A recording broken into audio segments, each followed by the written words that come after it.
ገንዘብን መውደድ የክፋት ሁሉ ስር ነው። ከሃይማኖት ያሳስታል፣ ስቃይ ውስጥ ይከታል፣ መጨረሻ ራሳችንን እንድናጠፋ ሊያደርግ ይችላል።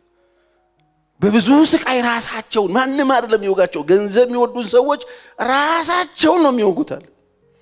ወግ የለህም በቃ አንተ ለሰይጣን ራሱ ስራ ቀለህለታል። በቃ በጣም የምትወድ ከሆነ አንድ ቀን ራስህ እንደምትፈጠፍጥ እንደምትፈርጥ ያውቃል ሰይጣን። አይዋጋውም። ገንዘብን በጣም የሚወድን ሰው አይዋጋውም። ስራ ቀልሎለታል። ራሱ ላይ እንደሚተኩስ ያውቃል። ለምን? ከዋናው ጋር ስለሆነ የሚላቀቀው። ሌላው እግዚአብሔር ስራ ውስጥ ምንም ድርሻ አይኖራችሁ። ቀላል ነገር አይደለም አይደል? ያወራል እግዚአብሔርን እየፈራን ስለመፍራት አይደል የምናወራው? ቀላል ነገር አይደል? እግዚአብሔርን ማገልገል ስንቶች ትፈልጋላችሁ በዘመናችሁ? በቃ ይሄ ያስፈልጋል። እግዚአብሔርን ለማገልገል አንደኛው መመዘኛው ይሄ ገንዘብም አይወድ በክፍያ ማይጣላ ማለት ነው። ስንት ነው የምትሰጡኝ ብሎ ማያገለግል ማለት ነው። የማይደራደር ማለት ነው። በሌላ ቋንቋ ተደራድሮ ምን ቢጨቃጨቅ እኔ ትዝ ይለኛል ፖስታ የሚቀዱ አገልጋዮች በእጅቻት እንደብድበት ነው እንደዚህ ነው ምንም አይቻል። ሌላው ይሄንን ተጠንቅቀን ክትባቱን ካልወሰደን ምን እንሆናለን መሰላችሁ? ገንዘብ በጣም ሲመጣ ከእግዚአብሔር ይልቅ የምንመካበት ይሆንብንና ትምክታችን፣ ኩራታችን፣ ኮንፊደንሳችን ገንዘባችን ላይ ይሆንብናል። ትምክቱን፣ ኩራቱን፣ ዋስትናውን ደግሞ ገንዘብ ላይ ሰው ካደረገ ወደዳችሁም ጠላችሁም ይሄ ሰውዬ ትምክቱን ገንዘብ ስላደረገ በገንዘቡ ላይ ስለሆነ እየተማመነ ኃይሌም ጉልበቴም እሱ ነው እያለ ስለሆነ እያመለከ ነው። አምልኮ ቀይሯል። ለሁለት ጌቶች ለሁለት መስገድ አይቻልም። አምልኮ ኦሬዲ ጀምሯል። ስለዚህ በሱ መካለው ብሎ የሚያስብ ሰው አንተ አላልክም እኮ ባፍ ግን አምልኮ ተቀይሯል። እግዚአብሔርን እያመለከው አይደል? አምልኮ ይቀየራል። ስለዚህ በምንድነው ልትመኩ ብትሮጡት? ስሩ፣ ጥሩ ነው። ትምክታችሁን ጥላችሁ ከሆነ ግን በዜሮ ትጣፋላችሁ። ሮጣችሁ ሲጨርሱ በዜሮ ነው የምትጨርሱት። ስለዚህ ጥንቃቄ ያስፈልጋል። በምንድነው የምትመኩት? ልትመኩ ያሰባችሁት?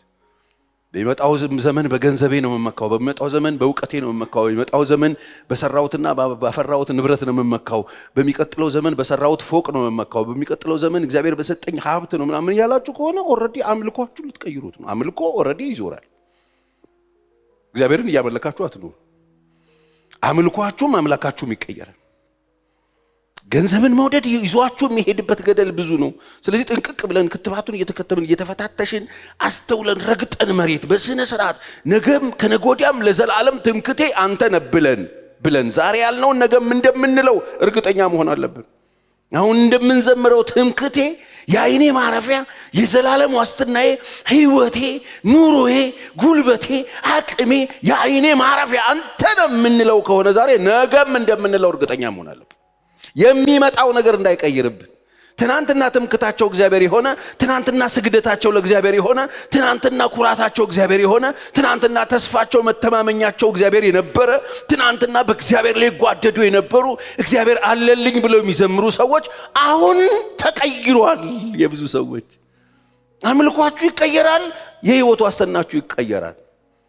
ከዛ ማትሞሉ አምላኪዎች ትሆናላችሁ። ምንም ረፍት የሌላችሁ አምላካችሁ ሲሆን ደግሞ አስቡት። አምላካችሁ ሲሆን ማትነኩት ይሆናል። ኩል ያረጋችኋል ሰይጣን። ኢየሱስ ጋር መጥቶ ያለው ይሄን ስጠኝ ብቻ ውደቅና ምን በል ስገድ ሰጣለሁ። በጣም መጠንቀቅ ያስፈልጋል። በጣም ገንዘብን መውደድ፣ በጣም ገንዘብን ትምክት ለማድረግ በገንዘብ በጣም ስታገኙ ትቢት እያላችሁ ከሆነ በቃ የሆነ ሮንግ ነገር ውስጥ ገብታችኋል። ለሙ እየገባችሁ እዚህ በጣም ጥንቃቄ ማድረግ አለብን። ድግ ብላችሁ ምንም ነገር ስታገኙ እግዚአብሔርን ለማምለክ እጃችሁ ማንሳት ያቃታችሁ ቀን ኑ ቀጠሮ ያዙና ሲሪየስ ጸሎት ያስፈልጋችኋል። ሲሪየስ ነገር እየተሸወዳችሁ ከባድ አደጋ ውስጥ ገብታችሁ በጣም ገንዘብ ሲኖራችሁ ቸርች ሄድ ምን ያደርጋል መንፈልግ ይሄዳሉ ባክሽኛ ዘና ነበር እዛ ቢች ደግሞ ባሳ ይሻላል እንትን ይሻላል ሲሽት ማማረጅም አህዋ ምናምን ካማረ እመነኝ ተንሸራታል።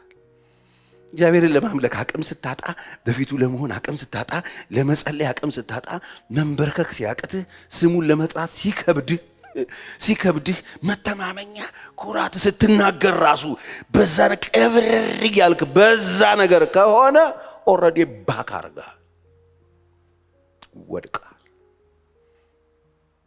አምላክ ሆኗል። ገንዘብ ማስተዋል ይስጥ። አሜን አትሉ? ስለዚህ በጣም ጥንቃቄ እናድርግ።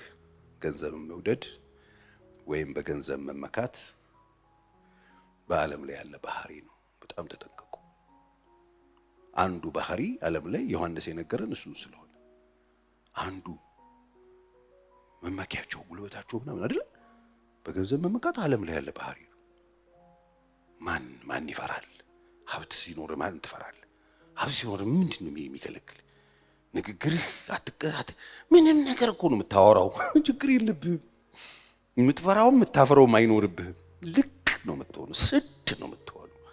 የምታመልከው የምትፈራው አይኖርህም። ይበላሽብሃል።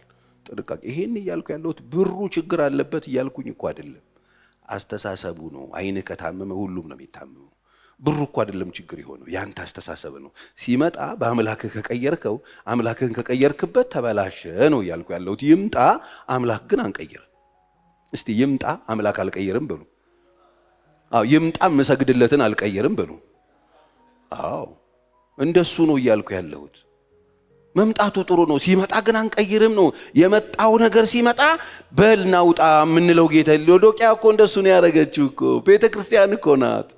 የመጣ ሀብት ሲመጣ ባለጠግነቱ ክብሩ ምናምን ሲመጣ ውጣ አለችው ኢየሱስ። በቃ እሱ እጪ ብዙ ነገር ውስጥ ከዛ ባለጠጋ አይደለሽም ሙግት ባለጠጋ ነኝ ያለሽ አይደለሽም፣ ደሃ ነሽ፣ ጎስቋላ ነሽ፣ አያለውት ያለሽ እውር ነሽ ይላታል። ሁሉ አለኝ ያለሽ ምንም የለሽም ይላታል። የሰበሰበችው ነገር የከመረችው ነገር በባዶ ተጣፍቶ የሆነበት ምክንያት ዋናውን ውጪ ስላቆመችው በደጅ ቆሜ አንኳኳለው ማንም ድምጼን ቢሰማ ደጁን ቢከፍትልኝ። ለአዲስ ክርስቲያን የተባለ መስሏችሁ ይሆን እንዴ? እኛ ብዙ ጊዜ ትራክት ላይ ጽፈነው ለአዲስ ክርስቲያን ልንሰጠው ሞክረናል አይደል? አይደለም እኮ ለቤተ ክርስቲያን እኮ። ከቀን ወደ ቀን የገቡት ነገሮች የነበረውን አስወጡት። የነበረው ወዳጃችሁን በሌሎች ወዳጆች እንዳትቀይሩት። ሌሎች በመንገድ ላይ በሚጠልፏችሁ ነገሮች እንዳትቀይሩት። ኢየሱስ ክርስቶስ ትናንትና ዛሬም ለዘላለም ያው ነው፣ አይቀየርም። እስቲ በደንብ አሜን በሉኝ። አንደኛ ዮሐንስ መልእክት ምዕራፍ 2 ቁጥር 15 እስከ 17 ዓለምን ወይም በዓለም ያሉትን አትውደዱ።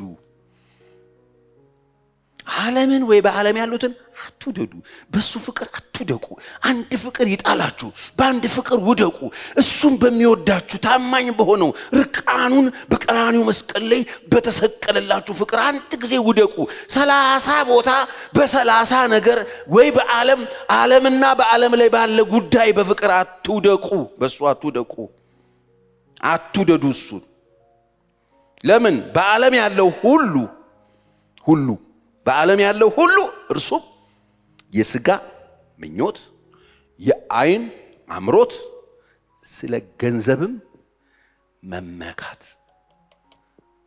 አየ ተጠንቀቁ ክርስቲያን ትምክተኞች።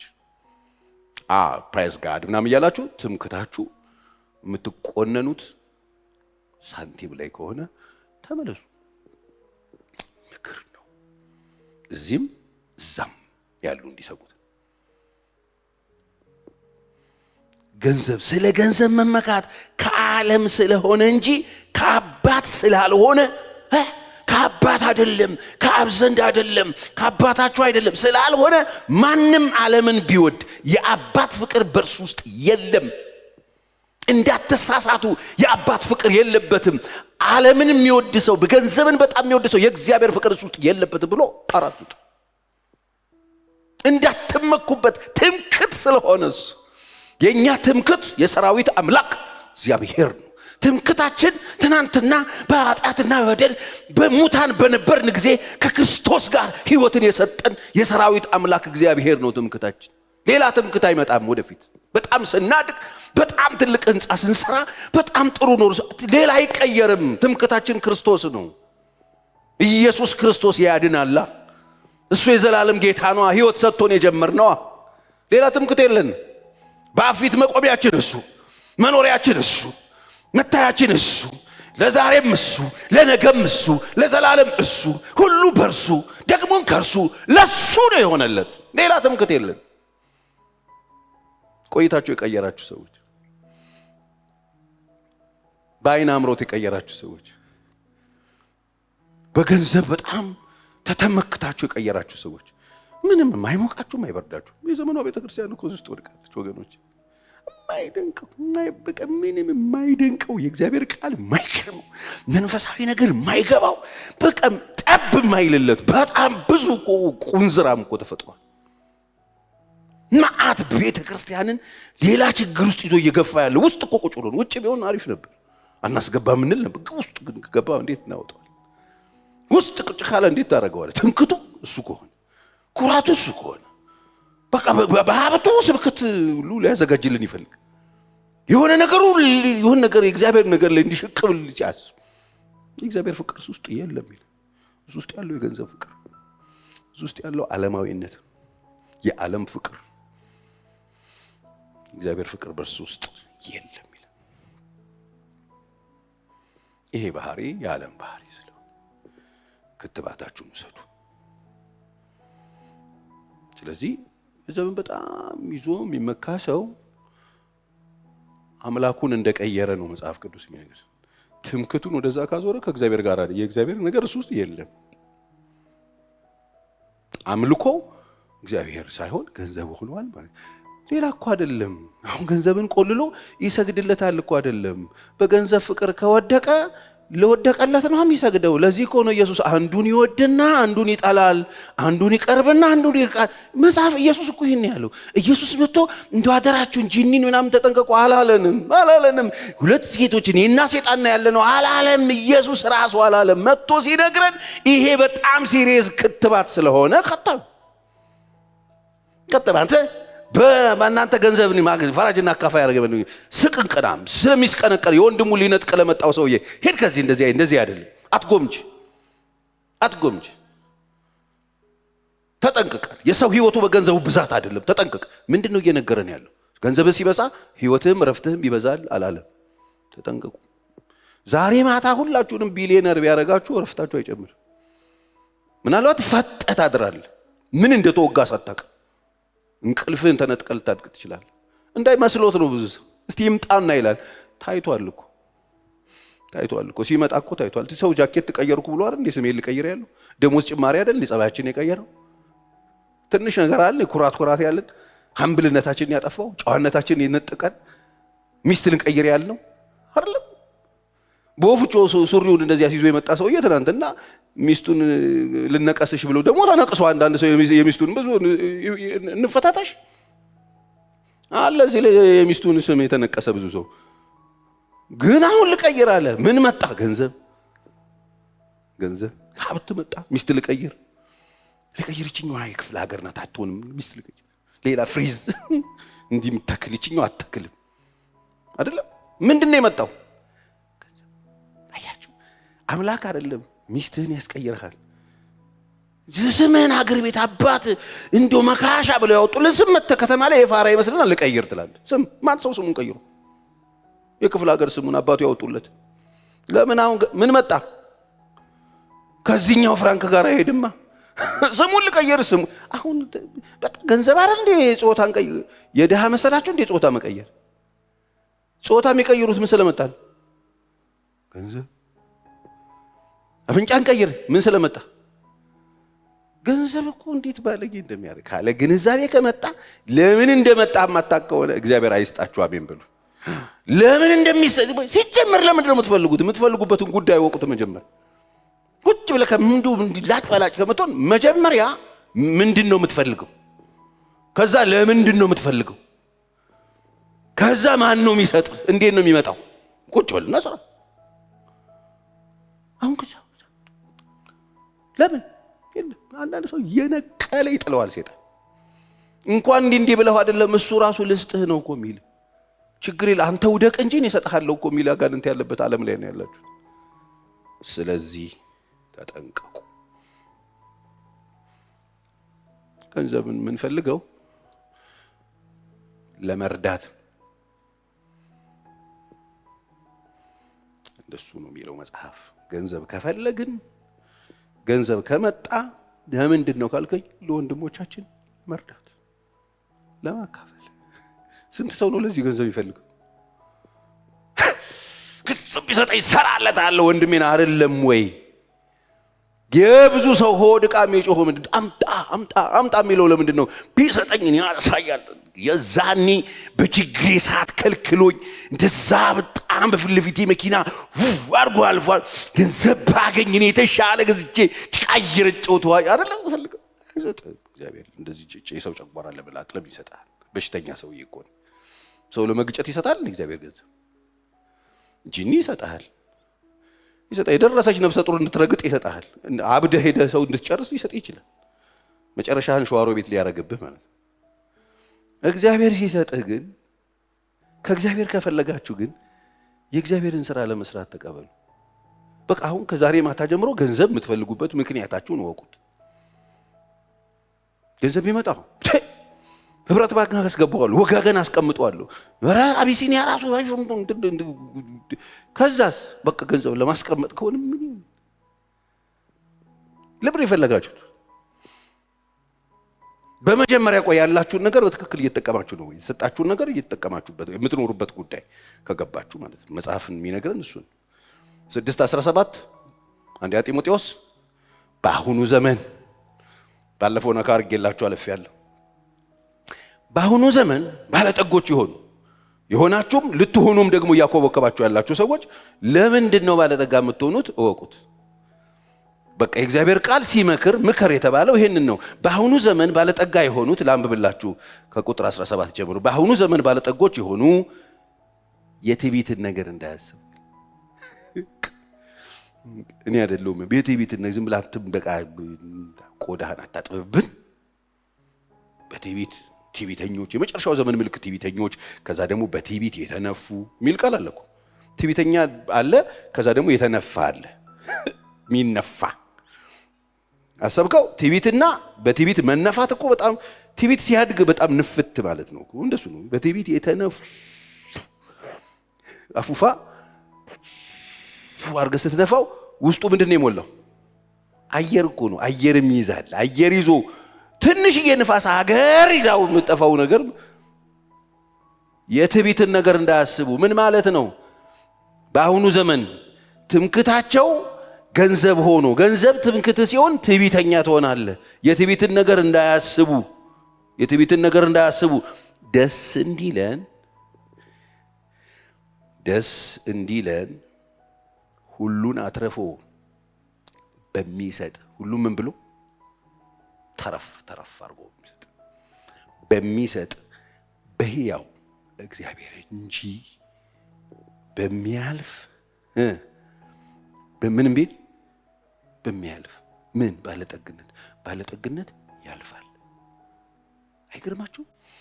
ዮሐንስ 3:17 የመጨረሻ ጥቅስ ነው። የዚህ ዓለም ገንዘብ ያለው ወንድሙ የሚያስፈልገውን ሲያጣ አይቶ ያራራለት።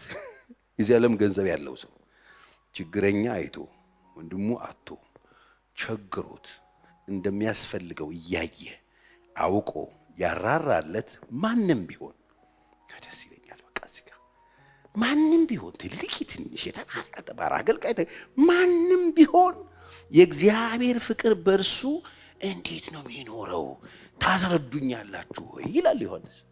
እንዴት ነው የሚኖረው?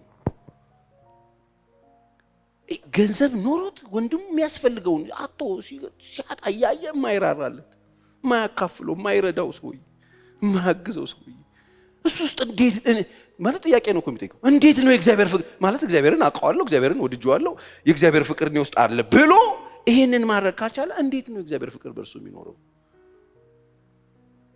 እንዴት ነው የሚኖረው? አሁን መፈታተሽ ነው። እንዴት ነው ቆይ የሚኖረው? ጭክን ብለህ አላሳሰበኝም። ጌታ ያሳስባል። ይሄው ራራ፣ አካፍል፣ እርዳ፣ በጎ ስራ ላይ ታታሪ ሁን፣ የሰጠሁ እንድትረዳ እንድታግዝ፣ ሰዎችን እንድትረዳ፣ እንድታግዝ፣ እንድታካፍል፣ በሰማይ ርስት እንዲኖርህ ደስ እያለ እንድታደርግ፣ እዩኝኙ ሳትል እንድታደርግ፣ በጎ እንድታደርግ። ይሄን ስታደርግ የኔ ፍቅር አንተ ውስጥ እንዳለ ይታወቃል። ይሄን ካላረክ ግን የኔ ፍቅር አንተ ውስጥ እንዴት ነው ታዲያ እግዚአብሔር አንተ ውስጥ ቢኖረው ብሎ ይላል። አምላክህ ሌላ ነው እያለ ያለው። ከዛስ ደስ ይለኛል ሲጨርሰው፣ ልጆቼ ሆይ ልጆች ከሆናችሁ በስራና በእውነት እንጂ በቃልና በአንደበት አንዋደድ። ፌክ ነው እሱ። በስራና በእውነት ነው። ስራና እውነት አለው። በቃ ይሄው። ስለዚህ ምንድን ነው የምነግራችሁ? ራሳችሁን ጠብቁ። የምትፈልጉትን ነገር ወቁ። አምላካችሁ እንዳይሆን ሰይጣን እንዳያዘጋጅላችሁ፣ ወጥመድ ውስጥ እንዳይከታችሁ። ደስታችሁ በሕያው እግዚአብሔር ነው መሆን ያለበት። በሕያው እግዚአብሔር ተደስታችሁ ባለጠጎች ሁኑ። አሜን። በሕያው እግዚአብሔር ተደስታችሁ ስራ የሚበዛላችሁ ባለጠጎች፣ የምታካፍሉ ባለጠጎች። እስቲ በደንብ አሜን በሉኝ። በቃ የእግዚአብሔር ስራ የሚበዛላችሁ ባለጠጎች፣ ሰማይ ርስት ቢጠብቃችሁ ባለጠጎች፣ ዘጸት የሌለባችሁ ባለጠጎች፣ በሚያልፈው ባለጠግነት ውስጥ የማያልፈውን እግዚአብሔር የምታገለግሉ ባለጠጎች። አሜን በሉ። በኢየሱስ ስም እግዚአብሔር ያድርጋችሁ። ይሄ ካልሆነ ግን የእግዚአብሔር ማለት እንዴት ነው የሚኖረው? ቤት በኩል ነው እግዚአብሔር ያለው? የቱ ጋር ነው እግዚአብሔር ያለው? ሲያጣ አይቶ ያራራለት ርህራሄ ውስጡ የሌለ ጨካኝ ሰዎች እኔ ገጥሞኛል በመንገዴ። በጣም ከባድ ሀብታሞች አግኝቻለሁ። ጨካኝ ጫማ ተቀዶ እያዩ፣ ሸሚዝ ገልብጠ ኮሌታ እየሰፋ እያዩ ጨካኝ አይራሩልህ። እኔ እንደሱ አይነት ሰዎች ነው አይቼ የመጣሁት ወንድሜ። አሁን በጣም ተጠንቅቄ ነው የምኖረው። እነሱ ሰዎች ናቸው አምጥተው እንዲሁ ለዚህ እግዚአብሔር ሰው ምን ይደረግለታል ይሉኛል። እንጸልይለት እንባርከው 7 ጊዜ እያሉኝ። አሜን። እኔ እግዚአብሔር አይደለም ችግር ውስጥ እንዳልፍ ያደረገኝ፣ ጨካኝ ገንዘብን የሚወዱ ባለጠጋ ሰዎች ነበሩ እኔ አካባቢ። ጨካኝ ሰዎች፣ ርህራሄ የማያውቁ ሰዎች። ርህራሄ ውስጣቸው የለም። እዝነት፣ ሐዘን ውስጣቸው የለም። ሀብታሞች ናችሁ ነው ወይስ ወደዛ እየሄዳችሁ ሀብታም ትሆናላችሁ? ነገ ገንዘብ ይኖራችኋል። ለምን? በጎ ስራ ልትሰሩበት፣ ልትረዱ፣ ልታካፍሉ፣ ልትራሩ ከሆነ አሜን፣ እግዚአብሔር ይስጣችሁ። ይሄ ጠፍቶ ደሃ ላይ አላግጣለሁ፣ ደሃ ላይ እጫወታለሁ፣ በደሃ እየወጣው በየመድረኩ አቀረሻለሁ ብለህ ከሆነ እግዚአብሔር ይዝጋብህ። አሜን በለኝ። ለምን መሰለ? ሰይጣን ሊጠልዝህ ነው፣ እንዳትወርድ አድርጎ ይመታሃል። እኔ ስላየው ማለት ነው። ትናንት በበረማንሶ ከሀገር ቤት የመጡ ሰዎች በደሃ ሲያላግጡ እያየው፣ ደሃና ድህነት የተቀላቀለባቸው ሰዎች አሉ። በቃ ለደሃ እንድትራሩ፣ አሜን፣ ለተቸገሩ ሰዎች እንድትራሩ፣ ማካፈል እንድትችሉ እግዚአብሔር። ይሄ እውነት ሲገባችሁ እግዚአብሔር ያንበሽብሻችሁ። ታስታውሳላችሁ ሐና እኮ ያ ሁሉ ዘመን ያለቀሰችው እኮ አልገባትም። ልጅ የፈለገችው ለፉክክር ነው፣ ከፍናና ጋር ልትወዳደር ማለት ነው። እሷ ወልዳኔ እንዴት አልወልድም እኔም እንደሰው ምናምን ነው የምትለው። እግዚአብሔር ደግሞ ልቧን አየውና የእሷን ቆልፎ የፍናናን ከፈተው፣ ሰፈሩን ቁንጮ በቁንጮ አደረገው። ልጅ በልጅ አቃጠለች። አልበላም አልጠጣም ብለ ሰግየት። መጨረሻ ላይ ገባት እውነቱ። ልክ ሲገባት ለካ የሚለመነው ለእግዚአብሔር ነው። እግዚአብሔር ሆይ አለች። ድምጽም አላወጣችም። ኤሊ የሳተው እኮ የዛኔ ነው። ሴትዮዋና እግዚአብሔር የእግዚአብሔር ሐሳብ የምትፈልገው ጉዳይና ጉዳዩ ምን እንደሆነ ተግባብተው መታ ገብቷት በጩኸት ሳይሆን እያነበነበች አሁን ብትሰጠኝ እግዚአብሔር ሆይ ልጅ ብትሰጠኝ ከሰው ጋር ልፎካከርበት አይደለም፣ ልጅ ብትሰጠኝ ከፍናና ጋር ልወራረድበት አይደለም፣ ልጅ ብትሰጠኝ የሰዎችን ደም አይናቸው ደም እንዲለብስ እንቁልልጭ አይደለም፣ ብትሰጠኝ ላንተ ነው አለች። ለቤት ስትለው እግዚአብሔር በቃ የሚፈልገው ፖይንት ሄደ። የፍናናን ቆልፈው የእሷን ከፈተው ይላል። መካኒቱ 7 ኢየሱስ ጌታ ነው። ብዙ የወለደችው ደከመች። እግዚአብሔር እንደዚህ ነው። አሁን በጣም በገንዘብ ጉዳይ በጣም የምትሰቃዩ ሰዎች አላችሁ። እግዚአብሔር ለምን እንደምትፈልጉት ወቁ እያላችሁ